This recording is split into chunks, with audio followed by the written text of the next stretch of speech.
May bago tayong gawa ngayon guys. Matras tayo ng turbo ng Ford Territory dito sa Australia. So this is the engine. I say this is the engine of Jeep Cherokee or Land Rover, I think. Using this one V6 diesel. So now I'm gonna move this airbox, then the computer bracket, and then remove the computers. Now just disconnect the fuel lines, and the AGR cooler at the side, then the turbo is down there deep of this engine side, right? So strange job. It's not easy. So hold on. So there we go. This one, I remember the fuel filter. Just tap this down, then pull up. The hose connector, just only press this button here down the as well this one, and should come up. So then there's a connector for the oil separator. It becomes dirty. So here's the sensor down there, the bottom of your filter. So next I will remove those brackets. So I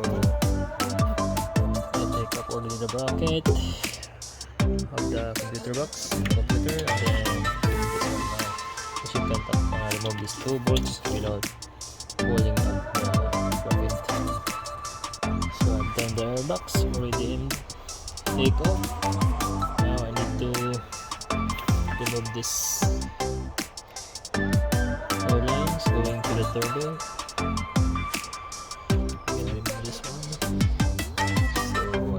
Remove the hose, this one, and the next the AGR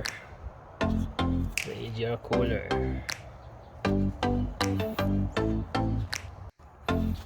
So I already take off the pipe, the inlet pipe and the outlet pipe, and now we can see already the turbo. It's very hard.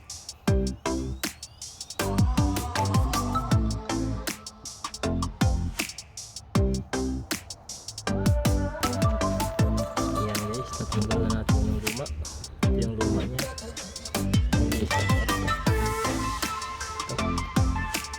Ayaw umakyat.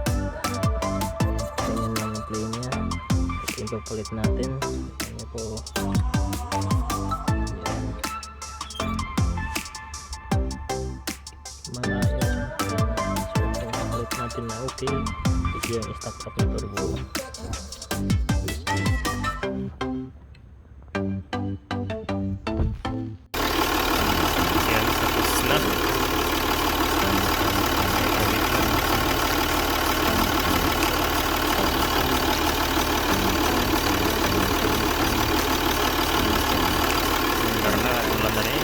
Warning.